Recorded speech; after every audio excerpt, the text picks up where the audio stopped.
Тимчо Муцунски, министер за надворешни работи и подпредседател на ВМРО ДПМН. Муцунски, добро вечер. Добро вечер. Благодарам за поканата. Многу важни теми, но ќе почнам со онаа која што според премиерот Мицковски е најважно. Вели, реформите во правосудниот сектор се наитни, без нив сите други реформи се безвредни. Ако сакаме во Европската унија, мора да гурнеме корумпираниот систем. Ова премиерот го кажа на конференцијата која што имаше во владата пред 2 дена во однос на реформската агенда за Европската унија. Каква порака испраќаме кон Европската унија денеска со информацијата дека председателката на Државната комисија за спречување со корупција е опфатена во постапка за оддавање на службена тајна? Па прво би констатирал дека тоа е јасен став на премиерот, не само по она што го говори, туку по и она што го правиме како влада, но е рефлексија на тоа што го гледаме во анкетите за јавно мислење, каде што по долги години каде што првите теми за грижа на граѓаните, односно онаму каде што очекуваат најголем напредок беа темите поврзани со економијата, работните места, сега гледаме дека многу е очигледно дека главна грижа на граѓаните е грижата поврзана со корупцијата и владењето на правото. Патам да се потсетиме со огромно жалење морам да констатирам дека имавме една трагична ситуација во Кочани каде што, искрени да бидеме, видовме како корупцијата буквално убива. И ние имаме обврска испрема тие деца, испрема нивните семејства, и испрема сите граѓани да водиме една ефективна борба против корупцијата. Тоа што го видовме и со денешниот случај, но и со многу случаи во последните недели и месеци, е дека институциите по ова прашање конечно функционираат како што треба. Односно дека нема апсолутно никаква селективност кога е во прашање борбата против корупцијата. Покрај актуелен председател на ДКСК, кој што очигледно е предмет на некоја истражна постапка, во моментот граѓаните треба да ги потсетиме дека предмет на таква постапка е актуелен член на владата, министер, актуелен директор на влијателна државна институција, доскорешен градоначалник на владеачка партија, голем број поранешни функционери и министри од претходната влада, што потврдува прво дека нема селективност, а второ дека институциите водат една ефективна акција. Секако ја почитуваме презумпцијата на невиност за сите тие лица, но кај голем дел од нив очигледно и ноторно е дека има навистина сериозно сомнение за сторени кривични дела по различни предмети. И тука нема никаква дилема, и тоа институциите го покажуваат, дека треба да ставиме крај на таа селективност, бидејќи кога имаме селективност во борбата против корупцијата, не се случуваат не само трагични настани, тоа е најголемиот страф и најголемиот феномен, но и намалена доверба на секој наш граѓани во институциите на системот. Никако оваа постапка за председателката на антикорупцијска се доживува како огромна шлаканица за борбата со корупцијата од страна на јавноста. Како вие лично ја доживеавте информацијата дека таа е осомничена во една ваква постапка? Видете, со големо разочарување и со голема грижа, тоа што прво ќе го кажам и го гледав тоа преку прилозите со кои што почнуваше вашиот дневник, конечно почнавме да го отвараме прашањето за етиката и на моралот. Значи, едно прашање е кривично правните настани.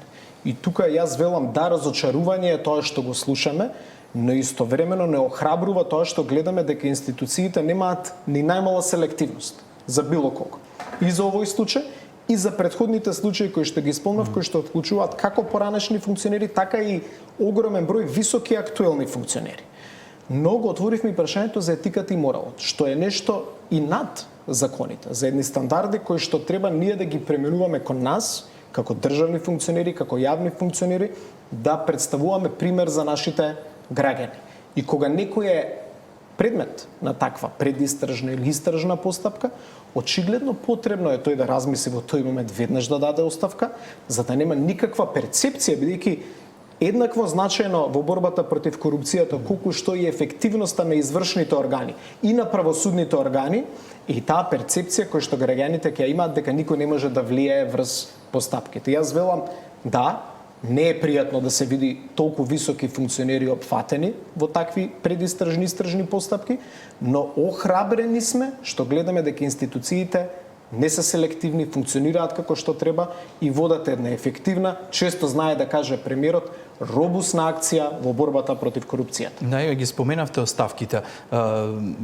Без разлика на тоа што ќе се случува во постапката пред судот, каков кредибилитет би имала еден ваков состав на антикорупцијска комисија ако продолжи да работи со истата председателка во иднина? Прво, јас не сум тој, таа треба да се произнесе. Но логично е кога сте опфатени со ваков тип на постапка. Секако ќе повторам, почитувајќи ја и презумпцијата на невиност. Ова го велам пред се како човек, не како министер, логично е веројатно да даде оставка.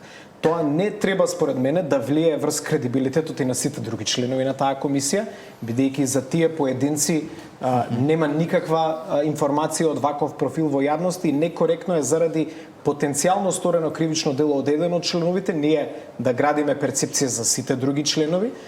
Таква колективна перцепција според мене е некоректна, но логично би било, кога кажувам тоа како граѓанин, како подпредседател на политичка партија, се абстрахирам тука од мојата министерска функција, од етички и морални причини да се даде оставка и потоа веројатно презумпцијата на невиност е нешто што и сите ние мораме да го почитуваме, но искрен ќе бидам, длабоко сум загрижен од сите овие информации кои што ги гледаме во јавност. Министре, морам да ве прашам затоа што минатата година имаше бурни реакции во јавноста откако излезе информацијата дека токму оваа личност, председателката на антикорупцијска, добила дипломатски пасош од Министерството за надворешни работи. Може ли сега овој дипломатски пасош да биде некаков проблем во целата оваа постапка?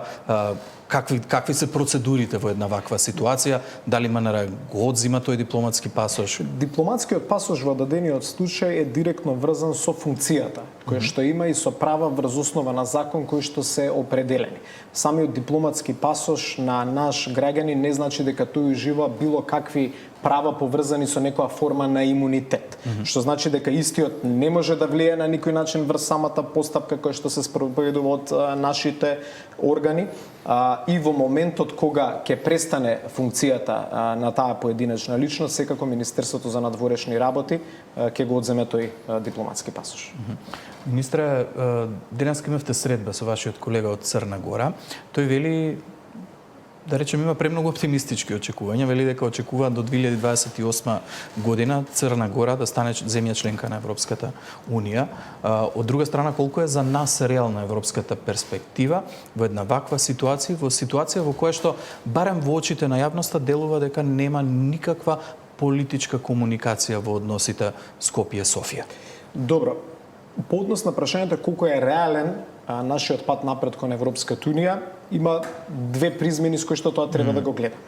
Ако е прашањето, перспективата поврзана со објективни мерила и критериуми, ќе се навратам на изјавата на еврокомесарката Коз во делот на нашата акција поврзана со имплементацијата на реформската агенда, каде што не извои како најуспешен пример, тогаш по однос на прашањето на мерит и критериум, ние сме веројатно една од најдобрите земји во регионот, а можеби и најдобра земја во регионот. Кога е во прашање субјективни и билатерални прашања, ноторно е дека имаме ние сериозен предизвик со нашиот сосед Бугарија. По однос на работата со нашиот сосед Бугарија, веднаш по именувањето на новата влада уште истиот ден се слушнав со мојот колега. Лично иницирав средба на Михенската безбедносна конференција.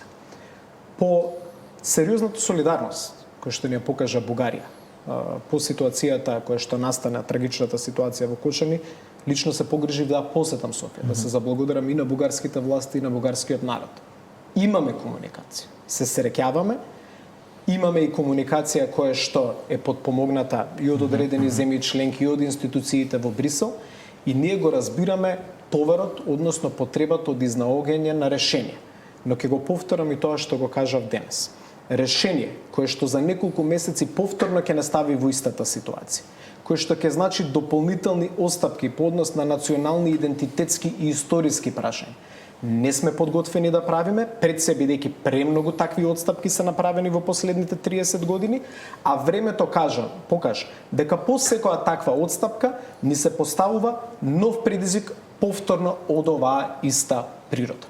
И работиме на убедување и на Софија, и на институциите во Брисел, и активно убедување на сите земји членки дека оваа билатерализација создава ризик за нас како држава, создава ризик за цел регион, бидејќи таа пракса гледаме почна да се повторува и по други примери, и има најави дека ќе се повторува и по однос на евроинтеграцијскиот пат и на некои други земји од регионот, а најмногу штети на кредибилитетот на Европската Унија. Ние и требаме на Европската Унија и Европската Унија ни треба на нас. И заеднички треба отворено да зборуваме за овие теми. Не е лесен овој пат.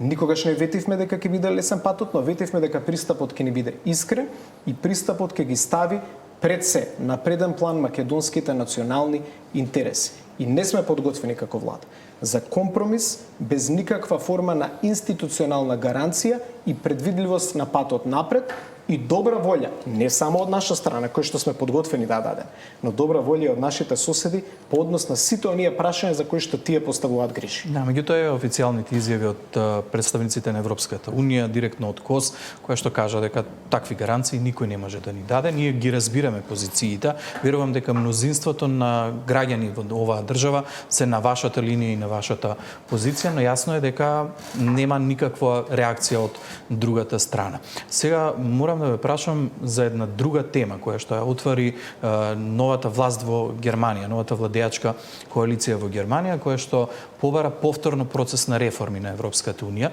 Што за вас значи ова? Дали ова значи повторно француско сценарио за Македонија, со оглед на тоа дека и тие го условуваат овој процес на реформи со процесот на проширување, или овде гледате една можност за надминување на овој проблем за Македонија? Видете, во секоја нова политика и нова влада треба да гледате можност и дури ако е и предизвик, треба во самиот предизвик да најдете можност, бидејќи ние како држава немаме друга алтернатива освен европскиот пат. Но велиме европски пат не по цена на нови национални компромиси. По однос на тоа што го добиваме како информација од Германија, сметаме дека е ова реотварање на некои идеи кои што постоеле во последните години. Некои го нарекуваат тоа gradual integration, некои phasing in, има различни термини кои што се користеа, но тоа е еден мудар пристап кој што државите ги подготвува за полесна интеграција, истовремено им дава пристап до процесот на одлучување во Европската унија.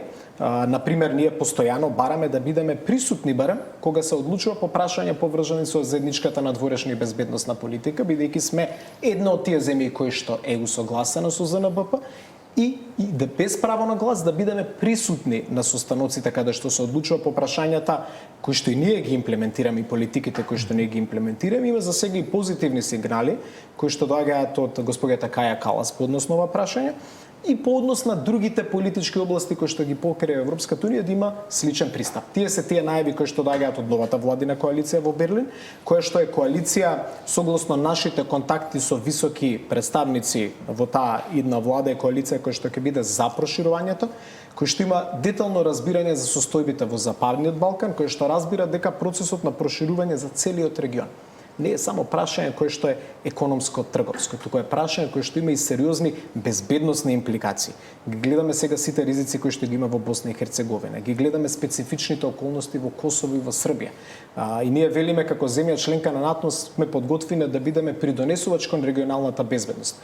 Но покрај тоа најголем придонесувач кон регионалната безбедност може да биде и предвидлив пат напред кон Европската унија. И затоа овие најави треба да ги гледаме афирмативно и позитивно. Германија е една од тие земји членки кои што го поддржува моделот на квалификувано гласање кога е во прашање проширувањето.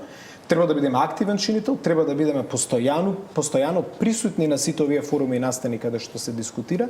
Ќе повторам да имаме искрен и отворен пристап. Ако ги лажеме нашите сојузници и партнери, им создаваме лажна слика за тоа што се случува и во државата и што е тоа што може да го испорача државата. Што е тоа што нашите граѓани веруваат дека треба да го правиме. Тогаш се доведуваме во иста ситуација каква што не доведува нашите Да, мнозинството граѓани сакаат ЕУ. Мнозинството граѓани сакаат ЕУ, јас сакам ЕУ, вие сакате ЕУ, но истовремено мнозинството граѓани не сакаат повторно да бидеме ставени во подредена ситуација како што сме ставени сега. Веројатно клучното прашање имаме ли време да го чекаме сето ова? Министре, во интерес на времето кое што го имаме овде вечерва, ве најавив како потпредседател на ВМРО ДПМН, сакам да ве прашам за најактуелните политички случувања. Го слушнавме лидерот на СДСМ пред малку кој што вели дека не били изненадување за него проблемите во владеачката коалиција. Има ли колку се сериозни проблемите во владеачката коалиција предизвикани во најголем дел од превирањата во вреди?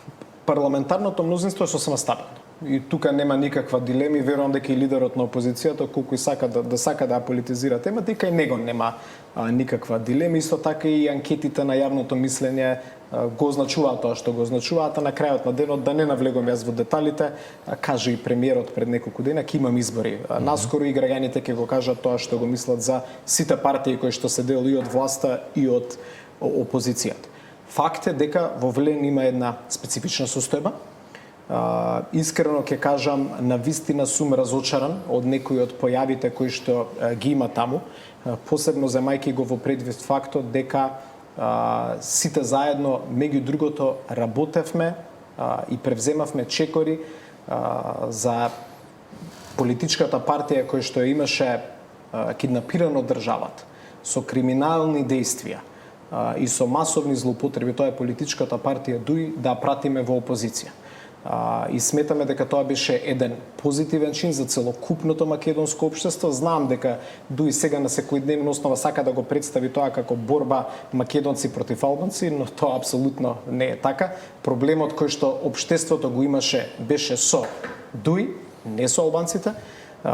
И колку и да сакаат тоа да го представат како некоја реалност на терен, тоа не е фактичката состојба. Имаме владино мнозинство и влада кој што испорачува резултати по различни области, кој што се бори против корупцијата, кој што се бори против сите оние феномени каде што предвесник беше ДУИ и СДСМ, и сега повторно некој да превзема действија кои што им помагаат на таквите дестабилизирачки фактори во македонското општество, е погрешен начин на работење, е спротивно на оние европски вредности за кои што сите зборуваме, и не е нешто што треба да наобхрабри. Да, јас искрено да ви кажам, навистина сум разочаран, бидејќи за Арбен Таравари како човек, како мој колега, имам позитивно мислење. И тој е некој со кој што треба да соработуваме и треба да градиме иднина напред, но истовремено сум разочаран кога гледам како неговите действија единствено што прават на терен е го подпомагаат функционирањето на ДУИ на теренот. И сметам дека и тој неговата кампања за председател на држава ја градеше на темата поврзана со промени, и ние сме за промени, ние на терен работиме за промени, и се надевам дека коалицијата ВЛН ќе успее да најде заеднички јазик, но секако со вакво ДУИ и со секој кој што соработува со вакво нереформирано ДУИ, не сметам дека ВМРО-ДПМН треба да соработува. Најавена е средба на Мицковски со Таравари по 1 мај. После ова што го кажавте, колку е веројатно Таравари да остане дел од владата по таа средба и дали би останал ако не биде се уште дел од коалицијата ВРЕДИ? Јас искрено се согласувам со господинот Таравари во еден дел на една негова изјава пред неколку дена, а таа изјава поврзана со тоа дека многу од нас зборуваат со емоции. И еве да не зборувам со емоција, да зборувам со рационалност. Јас имам очекување дека ќе се најде заедничко разбирање, дека ќе се најде гласот на разумот помеѓу сите нас и сите ќе работиме на понатамошно декриминализирање на политичкиот систем, нешто што за жал не може да се направи во соработка со актуелното раководство на ДУИ, и сите ќе работиме за по-просперитетна иднина на државата. За крај морам да ве прашам, ги споменавте изборите во една ваква ситуација и Филипче рече дека СДСМ се подготвени и за локални и за предвремени парламентарни. Колкава е веројатноста во октомври да имаме двојни избори? Мислам дека не е време да зборуваме за веројатности. Секако ниту една опција не е исклучена. Треба да донесеме најмудрата одлука и за граѓаните, и за економијата. ВМРО-ДПМН во секој момент е политичка партија со силна структура, со мотивирано членство, и за еден месец да се случат парламентарни избори немам никаков сомнеш во резултатот, пред се заради нашата мотивирана структура и членство, но и заради тоа што мислам дека секој еден граѓанин препознава каков е напорот на нашата влада за решавање на проблемите, за креирање на продуктивни политики, за привлекување на нови инвестиции. Секојдневно гледаат позитивни резултати, иако ќе се согласам дека не секогаш идеално, дека и секоја влада може да биде подобра. И затоа велам, ниту една опција не треба да исклучиме во овој момент, но ќе повторам, не треба одлуките да ги носиме врз основа на емоција, туку да ги носиме врз основа на рационалните потреби на нашите граѓани, на нашата економија и на сите оние кои што треба да не гласаат. Уцонски, благодарам за гостувањето.